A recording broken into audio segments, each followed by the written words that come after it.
مرجعیت پر اعتراض کرتے ہیں، خاص کر سوشل میڈیا میں، اور ہمارے نوجوان اس سے اعتراض سے متاثر ہوتے ہیں، لیکن یہاں وہ لوگ جو موجود ہیں وہ یہ جانتے ہیں کہ آج اس 24 پرگنہ کی حالت کس نے بدلی ہے۔ 15-20 سال پہلے کی حالت کیا تھی اور اب گاؤں کی حالت کیا ہے؟ اگر یہ حالت سیاست نے بدلی ہے تو سیاست تو آپ کے یہاں 50 سال سے چل رہی ہے، سیاسی لوگ تو آپ کے یہاں 100 سال سے کام کر رہے ہیں، انہوں نے آپ کا ووٹ لیا، آپ کی حالت تو نہیں بدلی۔ لیکن جس نے آپ کی حالت بدلی، آپ کے حالات بہتر ہوئے۔ مجھے وہ زمانہ بھی یاد ہے جب یہاں 15-20 برس پہلے آیا تھا تو یہاں بڑی مشکل سے ایک جھاڑو اور ایک بلب کا انتظام ہوتا تھا، لیکن آج ماشاءاللہ سے آپ اہل بیت کے نام پر لاکھوں روپے خرچ کر رہے ہیں۔ یہ کس کی برکتیں ہیں؟ یہ مسجدیں کس نے آباد کی؟ یہ امام باڑے کس نے آباد کیے؟ یہ آپ کے گھروں میں دین کون لے کے آیا؟ یہ سب یہی علماء لے کر کے آئے۔ انہی لوگوں نے مسجدیں آباد کی، انہی لوگوں نے حسینی آباد کیے، انہی حضرات نے آپ کو اہل بیت سے ناگاہ کیا، اور جیسے جیسے آپ مسجدیں آباد کرتے گئے ویسے ویسے آپ کے گھر بھی خود بخود آباد ہوتے چلے گئے۔ جیسے جیسے آپ دین کی طرف آتے گئے ویسے ویسے آپ کی حالات بھی سدھرتے چلے گئے۔ یہ سب فیض ہے ان علماء کا، یہ خدمتیں ان علماء کی، اور آج بھی علماء جو خدمتیں انجام دے رہے ہیں وہ اللہ کے خاطر، انہوں نے اگر آپ غور کریں اور ان کی خدمتوں کو دیکھیں تو کتنی دور دور سے آئے، پیدل آئے، گاڑی پر آئے، دھکے کھا کر کے آئے، پانی میں آئے، کیچڑ میں آئے، برسات میں آئے، جاڑے میں آئے، کس کی خاطر آئے؟ نہ آپ سے انہوں نے کوئی شال مانگی، نہ آپ سے کوئی پیسے کا مطالبہ کیا، صرف آپ کو جہنم کی آگ سے بچا کر کے جنت تک لے جانے کے لیے آئے، گناہوں سے نکال کے اطاعت کی طرف لے کے آئے، بے دینی سے نکال کے دین کی طرف آئے۔ یہ جو آپ آئے تو فائدہ کس کا ہوا؟ کچے مکان پکا کس کا بنا؟ علماء کا یا آپ کا؟ جن کے گھروں میں کچھ نہیں تھا، آپ کچھ آیا، کس کے گھر میں آیا؟ علماء کے گھر میں یا آپ کے گھروں میں؟ تو انہوں نے ہماری حالت بدلی۔ اگر یہ حالت بدلی تو کس کی بنا پر بدلی؟ یہ مرجعیت کا کام تھا جس نے حالت بدل دی۔ یہ جو قوم کی حالت بدلی ہے یہ اثرات مرجعیت ہیں، اور وہ لوگ جو مرجعیت کے خلاف بات کر رہے ہیں وہ آپ کو پھر پرانی حالت کی طرف واپس لے جانا چاہتے ہیں۔ یہ جو ہم تسبیح کے دانے کی طرح سے بکھرے ہوئے تھے، ان کو دین کے تاغے میں کس نے بنا کے تسبیح بنایا ہے؟ جو ہمارے افراد بکھرے ہوئے تھے ان کو تسبیح کے دانے میں پرویا کس نے ہے؟ قوم کو شکل کس نے دی ہے؟ انہی علماء نے، اور ان علماء نے یہ کام مرجعیت کی سفارش کی بنا پر کیا ہے۔ تو آج وہ لوگ جو مرجعیت کے خلاف کام کر رہے ہیں وہ چاہتے ہیں یہ تسبیح کا طاقہ ٹوٹ جائے تاکہ پھر یہ دانے بکھر جائیں، اور جب دانے بکھر جائیں گے تو تقدس ختم ہو جائے گا، احترام ختم ہو جائے گا۔ جب تک تسبیح آپ کے ہاتھ میں ہے ثواب ملتا رہے گا، دانے تو آپ کے ہاتھ میں۔ لہذا میری گزارش ہے آپ ان علماء کی قدر کریں اور جتنا ہو سکے ان کا احترام کریں اور دین کی طرف لے کر کے آئیں۔ اور دوسری گزارش میری آپ سے یہ ہے، اگر یہ بات آپ تک پہنچ جائے جہاں پہ اگر آپ چاہتے ہیں اپنے پیروں پر کھڑے ہوں اور عزت کے ساتھ زندگی گزاریں تو اس کا ایک راستہ ہے تعلیم، پیسہ راستہ نہیں ہے۔ عزت کی زندگی گزارنے کا ایک راستہ ہے تعلیم، اور اللہ تعالیٰ نے بنگالیوں کو بڑا اثر دیا ہے، انٹیلیجنس ہے۔ میں ایک مرتبہ امریکہ گیا ہوا تھا، تو وہاں میں نے ایک بہت بڑی بلڈنگ دیکھی، تو اس کا جو انجینئر تھا، جو نام لکھا ہوا تھا، وہ ایک بنگالی تھا۔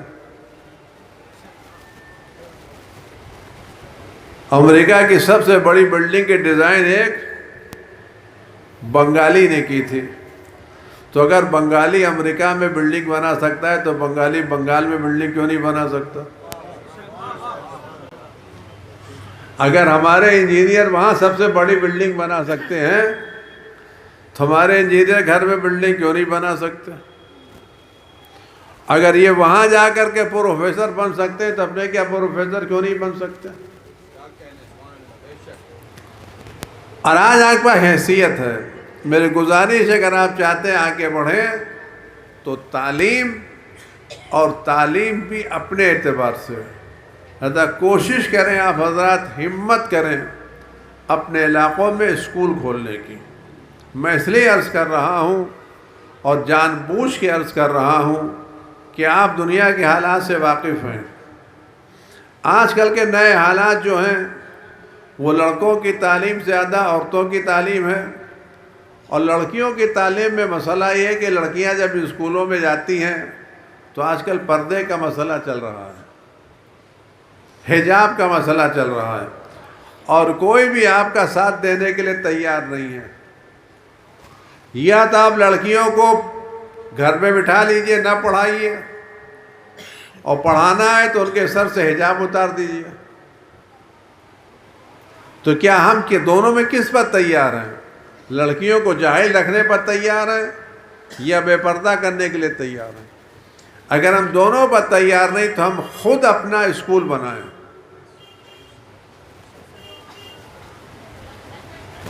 اپنی زمین دیں، کچھ لوگ زمین دیں، کچھ لوگ اینٹ دیں، کچھ لوگ سیمنٹ دیں، کچھ لوگ گارا دیں، کچھ لوگ لوہا دیں، کچھ لوگ مزدوری کریں، کچھ لوگ پیسے لگائیں، تو ہو جائے گا کام۔ مشکل کام نہیں ہے، لیکن ہر وہ شخص جو اس میدان میں کام کرے گا، روایت ہے کہ انسان جب مر جاتا ہے تو اس کا نام عمل بند ہو جاتا ہے، لیکن اس کا نام عمل کھلا رہتا ہے جو مرنے سے پہلے کچھ ایسا کام کر جائے جس کا سلسلہ جاری رہے۔ اگر آپ نے اسکول بنا دیا اور اس میں آپ کے بچے تربیت پانے لگے، دین سیکھنے لگے، بچیاں حجاب میں آگے بڑھ گئیں، تو آپ کے بچے آپ کو یاد کریں یا نہ یاد کریں، جب تک اسکول رہے گا آپ کو ثواب ملتا رہے گا۔ اور وہاں ہمیں ثواب کی زیادہ ضرورت ہے۔ کیوں ضرورت زیادہ ہے؟ اس کی وجہ میں آتا کہ ایک سلوات ہے تو وجہ بتاؤں آپ کی خدمت میں۔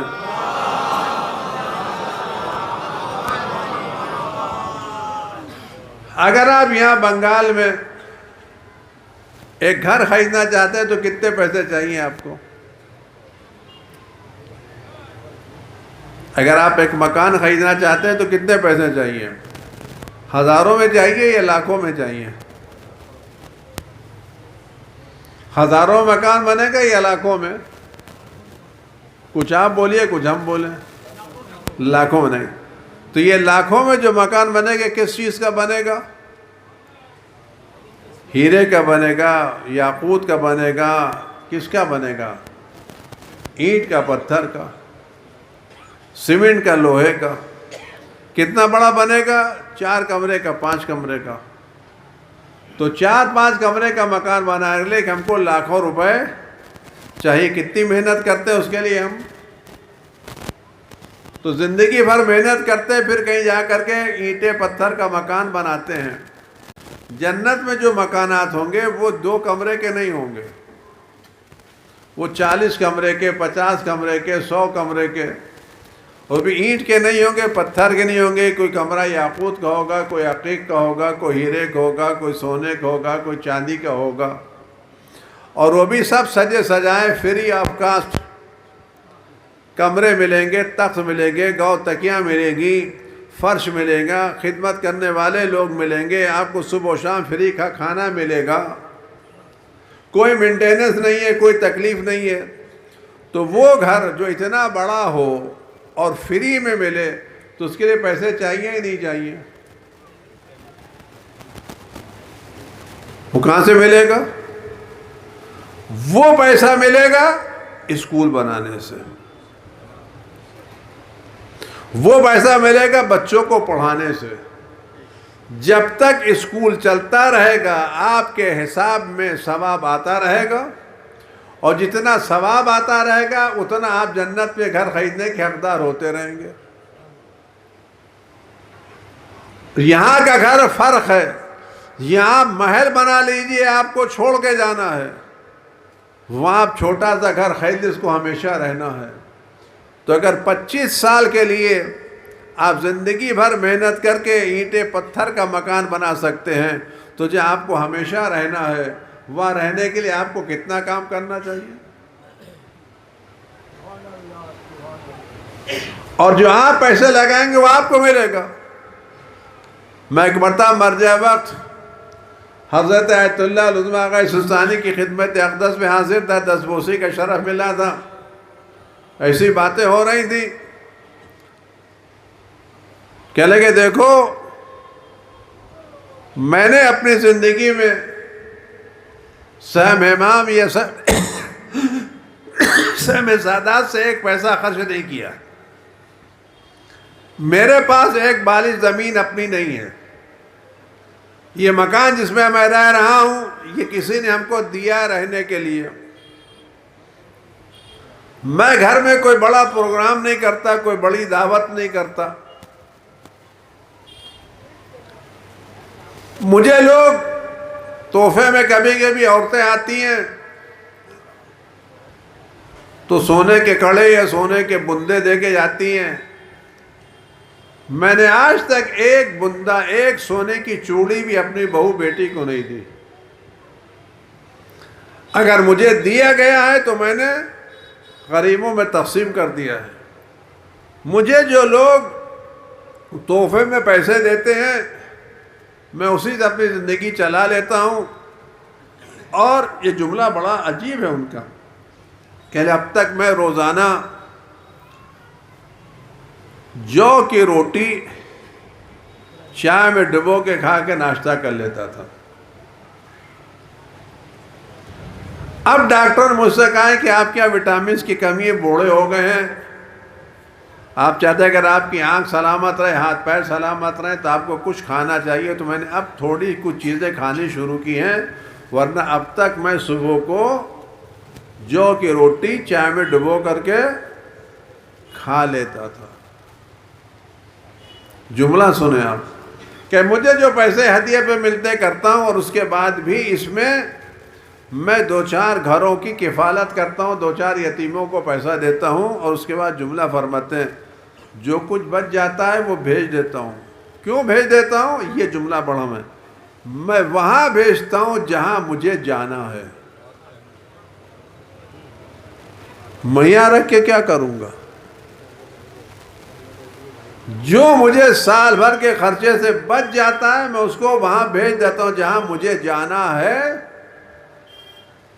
تو آپ کو جانا ہے یا نہیں جانا ہے؟ ہمیں یہاں رہنا ہے یا جانا ہے؟ کب جانا ہے یہ پتہ ہے کسی کو؟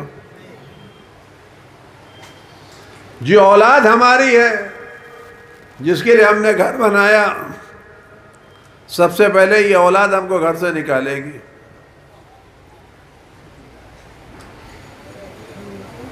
جس اولاد کے لیے ہم نے گھر بنایا ہے یہ اولاد ہم کو نکالے گی۔ کیسے نکالے گی؟ جب گھر میں میت تیار ہو جاتی، جنازہ تیار ہو جاتا ہے تو آگے کا حصہ کون اٹھاتا ہے؟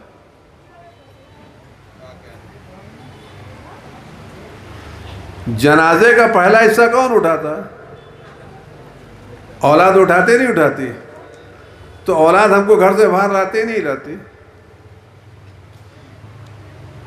تو جس اولاد کے لیے ہم نے گھر بنایا ہے وہی اولاد ہم کو گھر سے نکال دیتی ہے. کہاں لے جاتی ہے؟ ایک گڑھے میں ڈال کر کے بند کر کے چلے آتی ہے، اور اتنی مٹی ڈال دیتی ہے کہ واپس آنے کا چانس نہیں ہے. تو اب ہم کو جہاں جانا ہے گڑھے میں، تو اگر ہم اس گڑھے کو محل بنانا چاہتے ہیں اور چاہتے ہیں ہماری قبر ایک محل کی صورت میں ہو، تو ضرورت ہے کچھ ایسا نیک کام کر کے جائیں کہ لوگ ہماری قبر کو قبر سمجھیں، ہمارے لیے وہ قبر محل بن کے تیار ہو جائے. اگر ہم چاہتے ہیں کہ یہ 3x6 کی قبر ایک محل میں تبدیل ہو، تو وہ ہمارے ہاتھ میں ہے. یہ مسئلہ اماؤنٹ کا نہیں ہے. آپ کے پاس 2 روپے، آپ اس سے مدد کیجئے. آپ کے پاس 10 روپے، خدا نیتوں کو دیکھتا ہے، خدا رقم کو نہیں دیکھتا.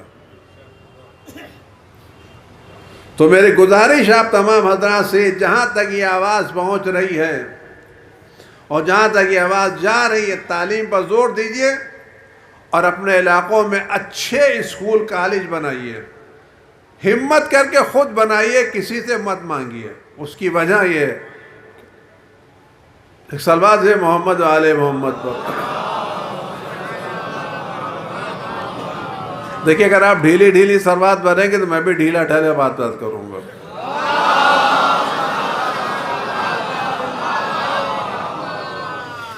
جب بچہ اسکول جاتا ہے اور پڑھنے لکھنے جاتا ہے تو فیس کا انتظام کون کرتا ہے؟ کاپی کون لاتا ہے؟ کتاب کون لاتا ہے؟ قلم کون لاتا ہے؟ بچے کا کام کیا ہے؟ اسکول جانا. بچہ اگر اسکول جا رہا ہے تو فیس کون دے گا؟ بولیے نا کچھ. باپ دے گا. کتاب کون لائے گا؟ باپ لائے گا. کاپی کون لائے گا؟ قلم کون لائے گا؟ باپ لائے گا. کب لائے گا؟ جب بچہ اسکول جائے گا. اگر بچہ اسکول نہیں جا رہا ہے تو نہ باپ فیس دے گا، نہ باپ قلم لائے گا، نہ کتاب لائے گا، نہ کاپی لائے گا. بچے کا کام کیا ہے؟ اسکول جانا. بقیہ ذمہ داری کس کی ہے؟ باپ کی. تو ہم یتیم نہیں ہیں نا، ہم سب پہ باپ رکھتے ہیں نا. ہمارا کام ہے زمین لے کر کے کام شروع کر دینا، بنا دینا ہمارے امام کا کام ہے. بچے کا کام ہے اسکول جانا، باپ کا کام ہے فیس دینا. ہمارا کام ہے ہمت کر کے اسکول کی بنیاد ڈال دینا، مکمل کر دینا، باپ کا کام ہے. ہم یتیم نہیں ہیں، ہم باپ رکھتے ہیں، اور ایسا باپ رکھتے ہیں جو صاحب اختیار ہے، جو قدرت رکھتا ہے، جو غیبت میں ہے لیکن غفلت میں نہیں ہے، جو ہمارے حق میں ہمارے ماں باپ سے زیادہ مہربان ہے، جو ہماری مشکلات کو ہم سے بہتر حل کرنے کی صلاحیت رکھتا ہے. آج اسی کی بنا پر ہماری عزت ہے، آج اسی کی بنا پر ہمارا وقار ہے. تو اگر ہمت کر کے ہم آگے بڑھیں گے تو آپ یقین جانیے ہمارا باپ ہمارے امام وقت ہم کو خالی ہاتھ نہیں چھوڑیں گے. لیکن کام کیا ہے؟ بچے کو اسکول جانا ہے. اگر اسکول جائیں گے تو فیس ادا ہوگی، اسکول جائیں گے تو کتابیں آئیں گی، اسکول جائیں گے تو کاپی آئے گی. لیکن اگر آپ اسکول ہی نہیں جائیں گے تو بچہ باپ فیس تو نہیں ادا کرے گا. آپ ہمت کر کے دیکھیے اور بڑی ہمت کیجئے. اسکول بنائیے، کالج بنائیے، اور ایک کام اور کیجئے کہ آپ کے علاقے میں سال بھر کے بعد جو بچہ اچھا نمبر لے کے آئے، جیسے آپ نے مجھے شال پہنائی ہے نا، آپ اسے بھی شال پہنائیے. اگر آپ ایسا جشن کر کے شال پہنانے لگیں گے، آپ یقین جانیے اگر ایک سال میں 2 بچے آئیں تو دوسرے سال میں 20 بچے آئیں گے. جب قوم حوصلہ افزائی کرے گی تو بچے اوپر آتے ہیں. آپ حوصلہ افزائی کریں اور یہی آپ کا مستقبل ہے, یہی آپ کی چیز ہے. جناب زہرا سلام اللہ علیہ جن کی سال یادگار کی مجلسیں ہیں, وہ اپنے گھر میں کیا کرتی تھی؟ عورتوں کو تعلیم دیتی تھی, قرآن پڑھاتی تھی, ان کو زندگی کا طریقہ سکھاتی تھی. جناب زینب یہی کام کرتی تھی, جناب زہرا یہی کام کرتی تھی. تو تعلیم دینا تو اہل بیت کا کام ہے. امام صادق علیہ السلام مسجد میں بیٹھ کے کیا کرتے تھے؟ تعلیم دیتے تھے. امام باقر علیہ السلام مسجد میں کیا کرتے تھے؟ تعلیم دیتے تھے. رسول خدا مسجد میں کیا کرتے تھے؟ تعلیم دیتے تھے. تو ہمارے سارے ائمہ اور سارے انبیاء نے جب تعلیم دی ہے تو ہم کو ان کے نقش قدم پر چلنا چاہیے, نہیں چلنا چاہیے. اور آج کے زمانے میں جو مجھے بات آپ خدمت عرض کرنا ہے وہ ذرا غور سے سنیں گے. میں کل ایسے یہاں آیا ہوں, پہلی مرتبہ آیا ہوں.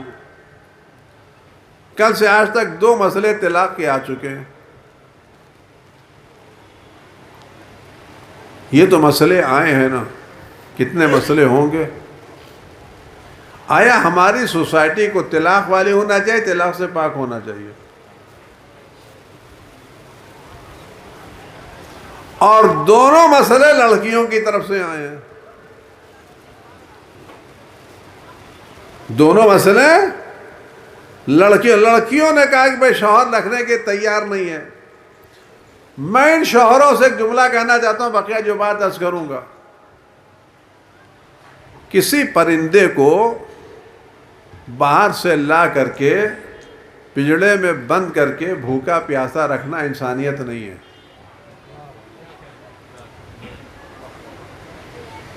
کسی خوبصورت پرندے کو اس کے گھر سے لا کر کے اپنے پنجڑے میں بند کر دینا اور اس کو بھوکا پیاسا رکھنا انسانیت نہیں ہے.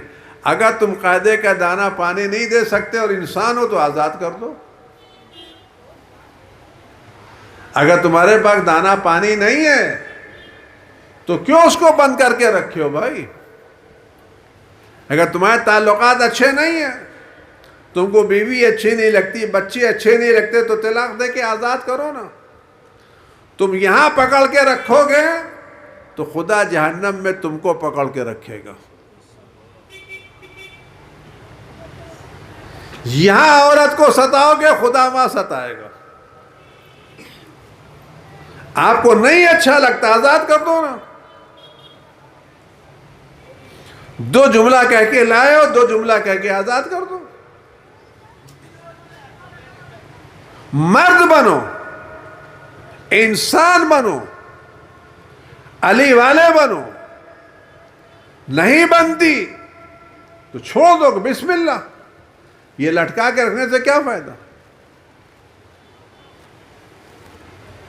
یہ خاندان خراب کرنے سے کیا فائدہ؟ اور اگر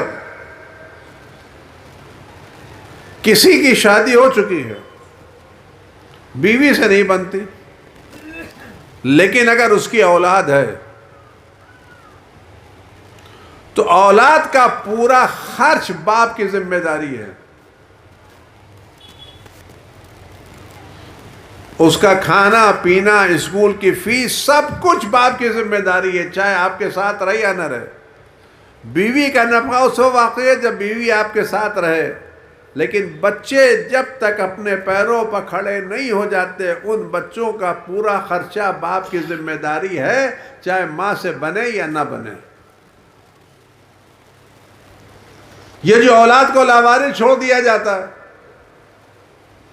اولاد آپ کی, بیٹے آپ کے, اس کے نام کے نیچے دوسرا نام آپ کا, اور فیس کوئی دوسرا ادا کرے, کاپی کوئی دوسرے سے مانگ کے اللہ, کیا غیرت ہے یہ مرد ہونے کی دلیل ہے کہ بچہ ہمارا اور فیس کوئی دوسرا ادا کرے, کاپی کوئی دوسرا لے کے آئے. بیمار پڑے تو علاج کوئی دوسرا کرے، اور ہم کنارے خوابے تو بھائی بیوی سے اختلاف ہے، بچے تو آپ کے ہیں۔ شرعی اعتبار سے بچے جب تک اپنے پیروں پر کھڑے نہیں ہو جاتے، باپ کی ذمہ داری ہے پورا خرچہ پورا کرنا۔ آپ اس بہانے نہیں چھوڑ سکتے کہ زوجہ ہمارے گھر میں نہیں ہے۔ زوجہ گھر میں نہیں تو اس کی ذمہ داری نہیں، لیکن بچوں کی ذمہ داری آپ کی ہے، بچوں کی ذمہ داری ہے۔ زندگی بھر خرچہ نہیں ادا کریں گے، اب جب بچی بڑی ہوگی اس کی شادی ہونے والی کہ ہم اجازت نہیں دیں گے، ہم شریک نہیں ہوں گے۔ ارے بھائی جب زندگی بھر نہیں پوچھا تو آخر میں کیا کو روڑا اٹکا رہے ہو؟ وہاں باپ بن کے آ جاتے ہیں، ہماری اجازت کے بغیر شادی نہیں ہو سکتی۔ کون سی مردانگی ہے بھائی، کون سی شجاعت ہے، کون سی انسانیت ہے؟ تو میری آپ سب سے گزارش ہے، اگر نہیں بنتی تو بسم اللہ آزاد کر دو۔ قرآن کہتا ہے رکھنا ہو تو اچھائی سے رکھو، نہیں رکھ سکتے تو اچھائی کے ساتھ آزاد کر دو۔ یہ لٹکا کر کے رکھنا، زندگی خراب کرنا، ماں باپ کے لیے بوجھ بنا کے رکھنا، یہ اہل بیت والوں کا طریقہ نہیں ہے۔ اور دوسری بات جو مجھے عرض کرنا ہے وہ لڑکیوں کی تربیت کا مسئلہ ہے۔ جناب زہرا صلوات اللہ سلام علیہا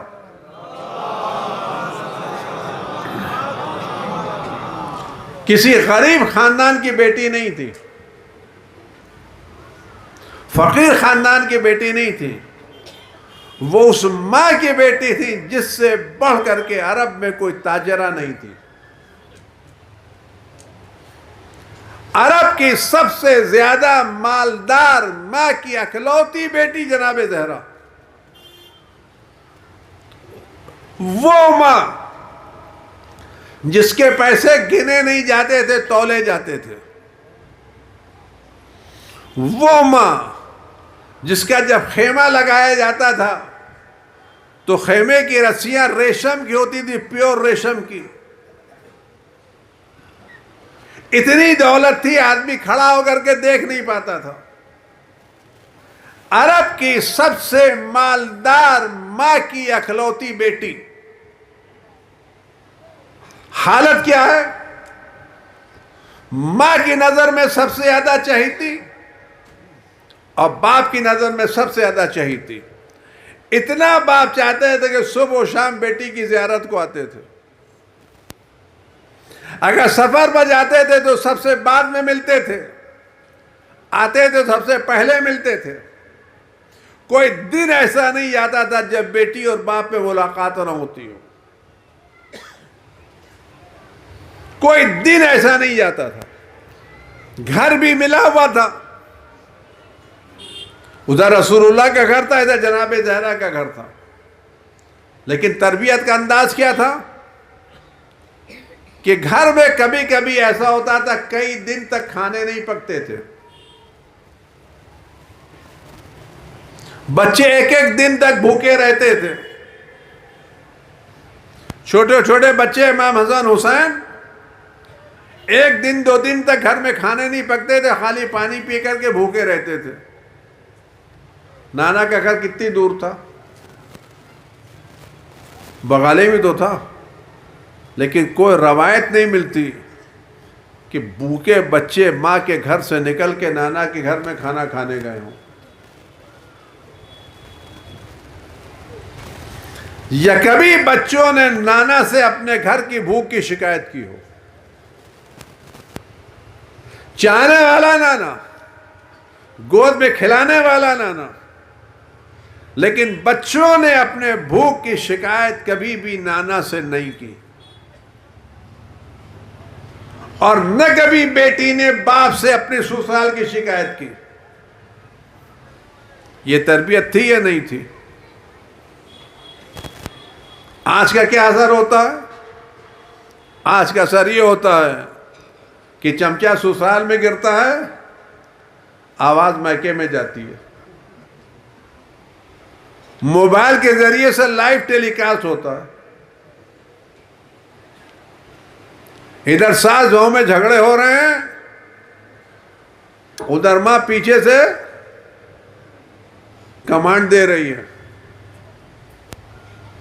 ہو رہا نہیں ہو رہا؟ تو یہ جو شکایت ہے یہ جناب زہرا کی سیرت کے خلاف ہے, سیرت کے مطابق ہے. بغل میں گھر تھا, بچے کبھی بھوک کی شکایت نانا سے نہیں کرتے تھے, اور یہاں 200 کلومیٹر کے بعد شکایت ہو جاتی ہے.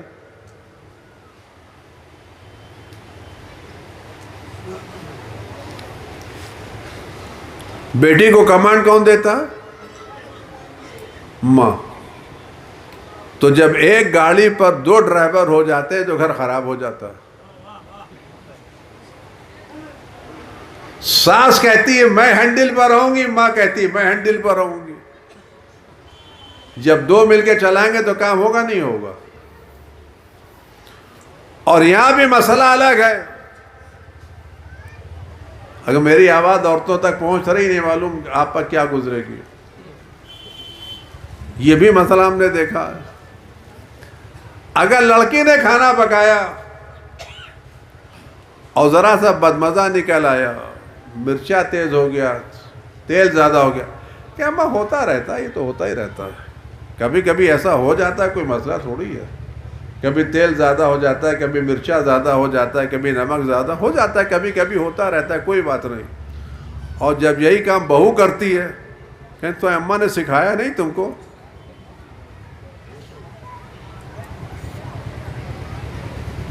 تم اب تک کھانا پکانا نہیں آیا؟ جب بیٹی نے مرچا تیز کیا تو ہو جاتا ہے, اور جب بہو نے مرچا تیز کیا تو بات بہو سے کہاں تک پہنچتی ہے؟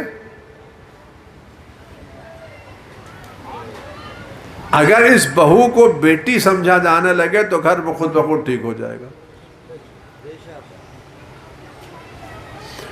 تو بیٹی کو ہوتا کیوں نہیں ہے؟ آپ خود اپنے گھر میں جا کے دیکھ لیجئے. ساس ہے نا, تو مسئلہ یہ ہے کہ یہ وہ ایک چیز ہی الگ ہے. اگر ہر بہو بیٹی بن کے آئے اور ہر بہو ساس کو ماں سمجھے تو کبھی بھی گھر میں جھگڑے نہیں ہوں گے. یہ سارے جھگڑے اسی بنا پر ہوتے ہیں. اور یہ بھی مسئلہ ہے, وہ لڑکی جو گھر میں صبح شام ماں سے ڈانٹ کھاتی تھی, اچھا لگتا تھا, ساتھ میں 2 مرتبہ کہہ دیا برا لگ گیا. ارے بھیا وہاں تو صبح تو شام پڑھتی رہتی تھی, یا تو کبھی 1 مرتبہ پڑھ رہی ہے. یہ چیزیں سیرت جناب زہرا میں ملتی ہیں نہیں ملتی؟ آپ غور کریں, آج کے زمانے میں اگر ہماری یہ تربیت ہو جائے کہ لڑکیوں کو گھر سنوارنے کی ٹریننگ دی جائے تو کبھی گھر ٹوٹیں گے نہیں. آپ غور کریں کیسی ٹریننگ ہوتی ہے.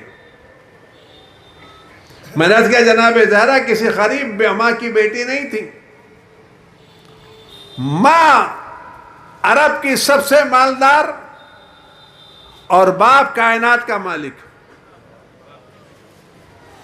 اس سے بڑھ کے کسی بیٹی کا باپ نہیں ہے. جناب زہرا کی ماں سے بہتر کسی کی ماں نہیں ہے, اور ان کے باپ سے بہتر کسی کا باپ نہیں ہے. پوری دنیا میں جناب زہرا سے بہتر کسی کی ماں نہیں ہے, اور ان کے باپ سے بہتر کسی کا باپ نہیں ہے. اور دونوں اس کو بے پناہ چاہتے ہیں.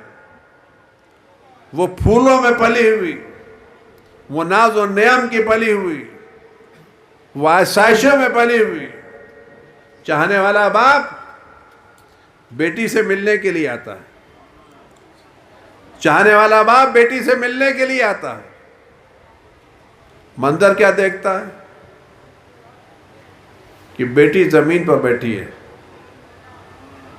ایک نواسا زمین پر لیٹا ہوا ہے, مٹی پر لیٹا ہوا ہے, اور ایک نواسا گود میں رو رہا ہے.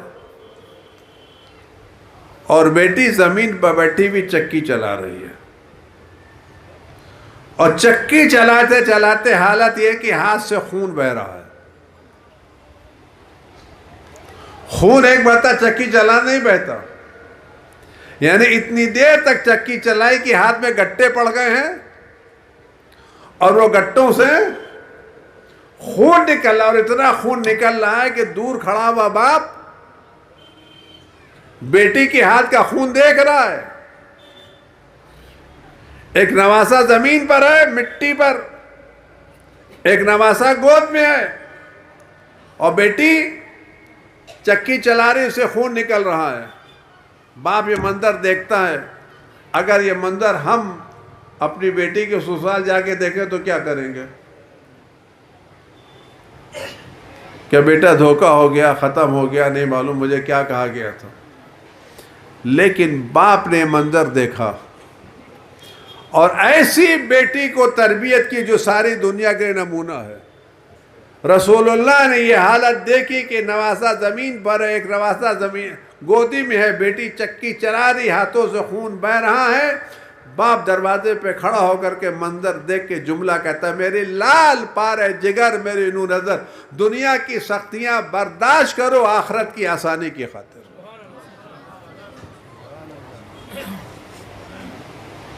دنیا کی سختیاں برداشت کرو آخرت کی آسانی کی خاطر۔ رسول اللہ کہہ سکتے تھے کہ چلو بیٹی میرے ساتھ چلو، آدھی روٹی میں کھاؤں گا، آدھی تم کو کھلاؤں گا، لیکن وہ تربیت نہیں ہوتی۔ تربیت اس کا نام ہے، اور یہی وہ آپ غور کریں، جناب زہرا نے یہ جو کارنامہ انجام دیا، بھوکی رہیں، پیاسی رہیں، چکی چلائی، ہاتھوں میں خون بہا، پروردگار نے کیا دیا ان کو؟ کیا دیا؟ نسل میں 11 امام دیے نہیں دیے؟ آج بھی دنیا کس کی بنا پر قائم ہے؟ جناب زہرا کے فرزند کے اوپر قائم نہیں قائم ہے؟ تو یہ مصیبتیں تو کٹ گئیں، لیکن سلسلہ آج بھی، اگر آج لڑکیاں سختیاں برداشت کرنے کی عادی ہو جائیں تو خدا 10 سال کے بعد ایسے بچے دے گا جن سے ان کی آنکھیں خوش ہوں گی۔ سختیوں کے پیچھے آسانیاں ہیں، شکایتوں کے پیچھے آسانیاں نہیں ہیں۔ جناب زہرا کی سیرت ساری عورتوں کے لیے نمونے عمل ہے، سب کچھ تھی لیکن کبھی شکایت نہیں کی، کبھی شکایت نہیں کی، سختیاں برداشت کی، اور سختیوں کے برداشت کرنے اللہ نے دیا کیا کیا دیا آپ سوچ نہیں سکتے۔ جناب زہرا کو کیا کیا ملا ہے۔ میں بات زیادہ لمبی نہیں کرنا چاہتا۔ مولا کہنا سفر میں گئے ہوئے تھے، واپس آئے، جناب زہرا سے عرض کی، بنت رسول کچھ کھانے کو ہے؟ فرمایا کہ یا علی، آج کئی دن ہو گئے میرے بچوں نے کچھ کھایا نہیں ہے۔ یہ جملہ آپ سنیں، یا علی، آج کئی دن ہو گئے میرے بچوں نے کچھ کھایا نہیں ہے۔ مولا نے فرمایا، بنت رسول، جب کئی دنوں سے میرے بچوں نے، آپ نے مجھ سے کہا کیوں نہیں، فرمایا کیوں نہیں؟ کہ یا علی، مجھے شرم آتی ہے میں آپ سے کہوں اور آپ کے پاس نہ ہو۔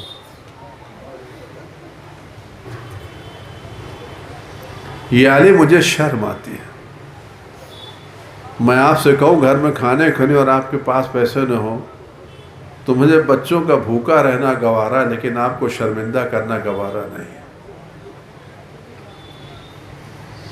آپ غور کریں یہ تربیت ہے یا نہیں؟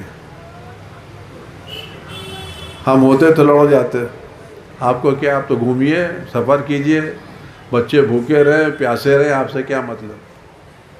جناب ذرا نے فرمایا یا علی مجھے شرم آتی ہے کہ میں آپ سے کچھ کہوں اور آپ کے پاس نہ ہو، میں آپ کو شرمندہ کرنا نہیں چاہتی۔ تربیت ہے یا نہیں؟ یہ ایک زوجہ کی تربیت ہے یا نہیں؟ دیکھیں اس کا نتیجہ کیا نکلا۔ مولا کائنات گھر سے باہر نکلے، یہودیہ کیا گئے، یہودی سے 4 درہم علی قرض لے کر کے، یعنی علی کے گھر میں 1 پیسہ نہیں تھا، مولا کے گھر میں 1 درہم نہیں تھا، پورا گھر خالی تھا۔ یہودی کیا گئے، 4 درہم قرض لے کر کے آئے، لے کر کے واپس آ رہے ہیں، گرمی ہے، دھوپ ہے، اور راستے میں جب درہم لے کے واپس آ رہے ہیں تو راستے میں مقداد سے ملاقات ہوئی۔ مقداد دوپہر میں باہر نکلے ہوئے ہیں، پریشان ہیں۔ مولا نے مقداد سے پوچھا مقداد اتنا پریشان کیوں؟ کہا علی چھوڑیے، چھوڑ دیجیے۔ کہنے مقداد بتا تم کیوں پریشان ہو؟ اس دھوپ میں تم گھر سے باہر کیوں نکلے؟ تربیت دیکھیں آپ، اور دیکھیں خدا کی راہ میں کام کرنے کا نتیجہ کیا ہوتا ہے۔ کہ علی مقداد تم میرے حق کی قسم بتاؤ کیا ہے؟ کہ علی آپ کہہ رہے ہیں تو سنیں، میں بھی گھر میں گیا تھا نا، کئی دن سے میرے بچے بھوکے ہیں، میرے بچے گھر میں بھوک سے رو رہے ہیں، تڑپ رہے ہیں، اور میرے پاس 1 پیسہ نہیں جو بچوں کو کھلا سکوں۔ میں جب بچوں کا تڑپنا برداشت نہیں کر سکا، مجھ سے نہیں دیکھا گیا، تو میں گھبرا کر کے باہر نکل آیا۔ میں کب تک پیاسے بچوں کو تڑپتا ہوا دیکھوں؟ فرمایا مقداد میری حالت بھی ایسی ہے، یہ میں 4 درہم لے کے آیا ہوں، یہ تم لے لو اور جاؤ اپنے بچوں کا کھانا لے کر کے۔ مولا نے وہ 4 درہم مقداد کو دے دیے، مقداد جاؤ بازار سے سامان لاؤ اور اپنے بچوں کا کھانے کا انتظام کرو۔ اب علی گھر میں خالی ہاتھ تو جا نہیں سکتے تھے، کیوں گھر سے وعدہ کر کے آئے تھے۔ مولا مسجد میں آ گئے، سلے گئے، نماز کا وقت ہوا، رسول اللہ نماز پڑھائی، نماز تمام ہوئی، رسول اللہ جب جانے لگے تو جہاں مولا نماز پڑھتے تھے مولا کے سامنے رسول اللہ کھڑے ہو گئے۔ مولا رسول اللہ کے احترام میں کھڑے ہوئے، ساتھ ساتھ چلنے لگے، مسجد کے دروازے پر پہنچتے کہ علی مجھے مہمان کرتے ہو؟ مولا خاموش ہے، میں گھر گیا ہوں، گھر میں کچھ نہیں ہے، میں کیا مہمان لے کر کے جاؤں؟ یہ علی مہمان کرتے ہو؟ مولا خاموش کھڑے ہیں، کیا جواب دیں؟ جا پاتا ہے گھر میں 1 دانہ نہیں، میں رسول اللہ کو مہمان بنا کے کیا کروں؟ پھر رسول اللہ نے فرمایا علی اگر مہمان کرتے ہو میں تمہارے ساتھ چلوں، نہیں مہمان کرتے تو میں اپنے گھر واپس جاؤں۔ تو مولا میں اتنا تو نہیں تھا کہ نہیں میں کہتی یا علی، رسول اللہ نے کہا بسم اللہ۔ علی رسول اللہ کا ہاتھ لے کر کے آئے۔ اب دیکھیں خدا کی راہ میں دینے کا اثر کیا ہوتا ہے۔ رسول اللہ علی کے ساتھ آئے اور گھر آگے بیٹی کو سلام کیا، کہ بیٹی آج کئی دن ہو گئے تمہارے باپ نے کچھ کھایا نہیں، بیٹی آج کئی دن ہو گئے تمہارے باپ نے کچھ کھایا نہیں ہے۔ ہماری آپ کی بیٹیاں ہوتی تو شاید شکایت کر دیتی، یہ صبح سے گئے ہوئے سامان لینے کے لیے ابھی کچھ نہیں آیا، میں کیا کروں؟ شوہر شکایت کرتی نہیں کرتی؟ کئی دن کے بعد آئے تھے، صبح سے نکلے ہیں، ابھی آ رہے ہیں، ابھی خالی ہاتھ آ رہے ہیں، میں کیا کروں؟ لیکن زہرا نے شوہر کی عزت رکھی، شوہر کی عزت رکھی، رسول اللہ سے کچھ شکایت نہیں کی۔ رسول اللہ اور علی کو صحن میں بٹھایا، کمرے میں گئی، مصلی بچھایا، 2 رکعت نماز پڑھی، آواز دی اللہ تیرا رسول میرا مہمان ہے، میں تیری کنیز ہوں، میرے گھر کی عزت تیرے ہاتھ ہے۔ نماز پڑھی، دعا کی اللہ تو دعا پروردگار شوہر کی شکایت پروردگار میری عزت میرے گھر کی عزت تیرے ہاتھ میں ہے میری عزت رکھ لے میری آبرو رکھ لے عزادارو یہ تربیت ہے یہ تربیت نہیں ہے کوئی اور ہوتا تو دن بھر بیٹھ کے شوہر کی شکایت کرتا لیکن زہرا کے لبوں پر ایک لفظ شکایت کے نہیں آیا مصلی بچھایا نماز پڑھی اللہ سے دعا مانگی اور اللہ نے دعا قبول کی ابھی زہرا کے ہاتھ دعا سے گرے نہیں تھے کہ اللہ تعالیٰ نے جنت سے کھانا بھیجا جناب زہرا کھانا لے کر کے آئیں گرم گرم کھانا تھا لے کر کے آئیں مولا نے نگاہ اٹھا کے دیکھا آپ تو کہہ رہی تھی گھر میں کھانا نہیں ہے یہ کھانا کہاں سے کہا یا علیہ مجھ نگاہ سے دیکھیں میں نے دعا مانگی تھی اللہ نے جنت سے کھانا بھیجا ہے میں جملہ آپ سے کرنا چاہتا ہوں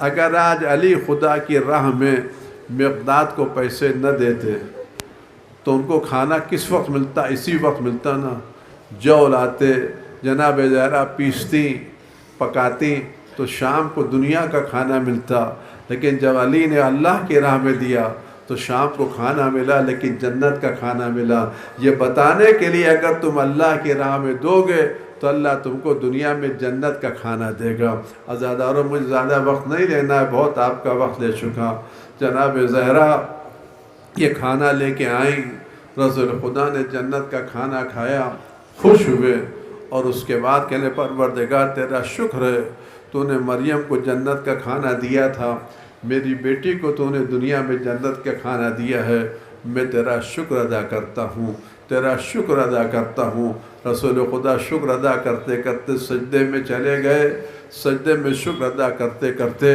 رسول اللہ کے گریے کی آواز بلند ہوئی یہ آواز گریہ بلند ہوتی گئی بلند ہوتی گئی بلند ہوتی گئی اتنا بلند آواز میں گریہ کیا کہ سارے اہل بیت پریشان ہو گئے ابھی تو سب خوش تھے کہ رسول اللہ ایک مرتبہ گریہ کیوں کرنے لگے جب تھوڑا سا رسول اللہ کا گریہ تھما تو مولا نے رسول اللہ سے پوچھا اللہ کے رسول اتنے آپ خوش تھے اتنا گریہ کیوں کر رہے ہیں کہنے گے یا علی جب میں نے سجدے میں شکر کا سجدہ کیا اور اللہ کا شکر ادا کر رہا تھا تو جبریل نازل ہوئے کہ اللہ کے رسول آپ کا حسین پیاسا مارا جائے گا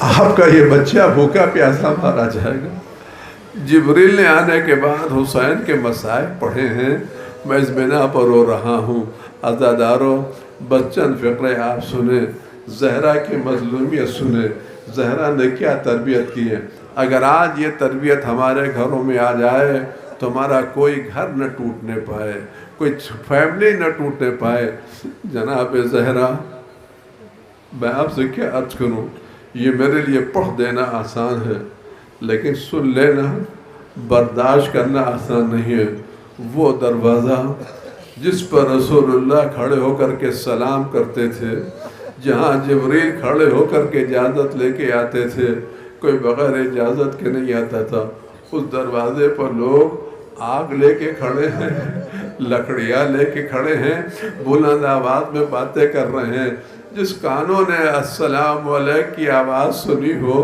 آج اس کانوں میں ادھر طرح کی آوازیں آ رہی ہیں جناب زہرا آوازیں سننے کے بعد دروازے کے قریب آتی ہیں دیکھتی کون آواز دے رہا ہے کبھی تو رسول اللہ کا کفن بھی مہینہ نہیں ہوا تمہاری آوازیں کیسے بلند ہو گئی ہیں آپ سچ بتائیں جس نے اب تک السلام علیکم اہل بیت النبوہ کی آواز سنی ہو جب اس کے کان میں الٹی سیدھے آوازیں آ رہی ہوں گی تو زہرا کے دل پر کیا گزری ہوگی زہرا کے دل پر کیا گزری ہوگی کہا علی کو باہر نکالو کہ میں علی کو باہر نہیں نکالوں گی کہ تم علی کو باہر نکالو کہ میں علی کو باہر نہیں نکالوں گی کہ اگر نہیں نکالو گی تو ہم اس گھر کو آگ لگا دیں گے یہ جملہ سنتے رہے آگ لگا دیں گے جناب زہرا نے جب جملہ کہا کیا تم اس گھر کو آگ لگا دو گے جس میں چھوٹے چھوٹے بچے حسن حسین رہتے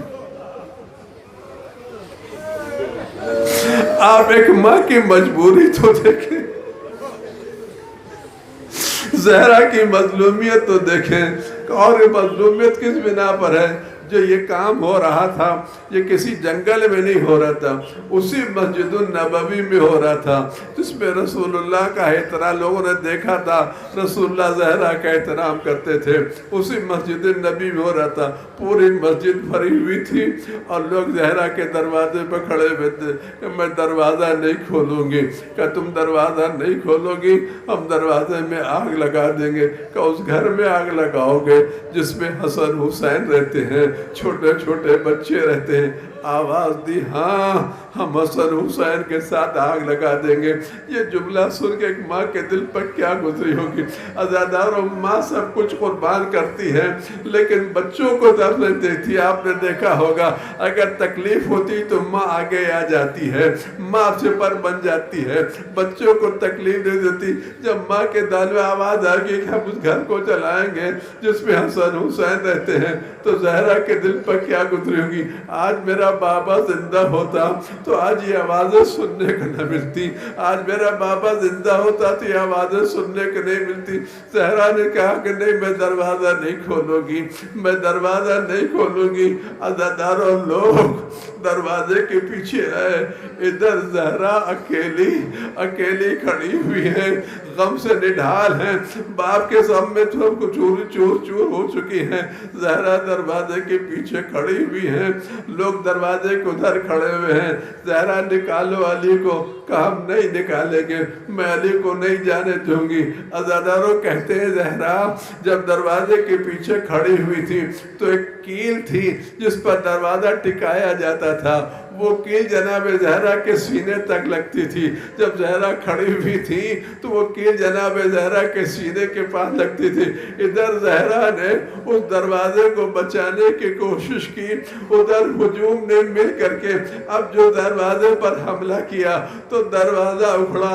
ایک طرف دیوار تھی، ایک طرف دروازہ تھا اور بیچ میں جناب زہرا تھی۔ عزاداروں، مقتل کے جملہ یہ ہے، ایسا لگتا تھا جیسے کسی کپڑے کو نچوڑ دیا جائے، کیسے کسی کپڑے کو نچوڑ دیا جائے۔ ایک طرف سے لوگوں نے حملہ کیا، ایک طرف دیوار اور ایک طرف دروازہ، بیچ میں جناب زہرا کو اتنے تیز سے لگا وہ پوری کیل جناب زہرا کے سینے پر لگی۔ اسی نے کہا کسی پوچھنا ہو تو اس سینے سے پوچھو جس پہ کیل لگی، پوچھنا ہو تو اس بازو سے پوچھو جس پر نیل کے نشانات تھے۔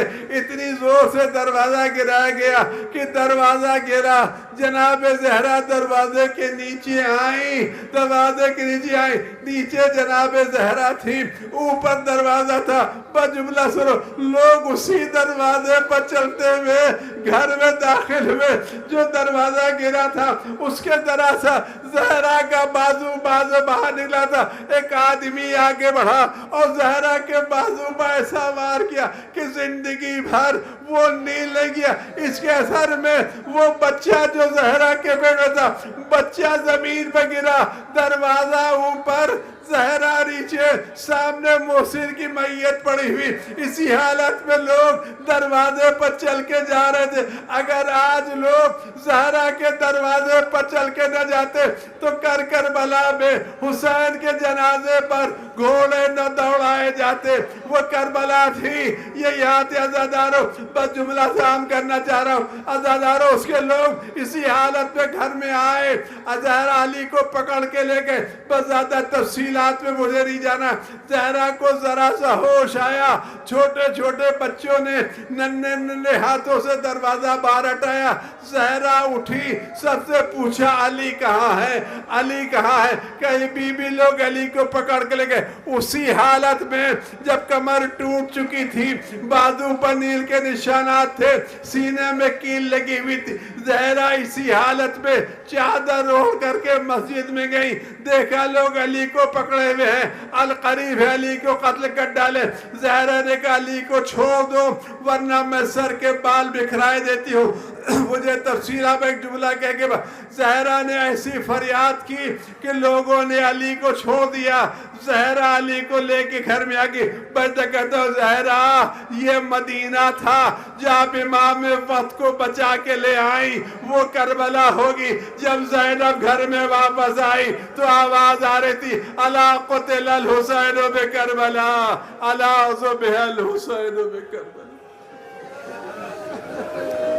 الہی بحق الزہراء و ابیہا و بعلہا و بنیہا والسر المستودع فی ان تصلی علی محمد و آل محمد۔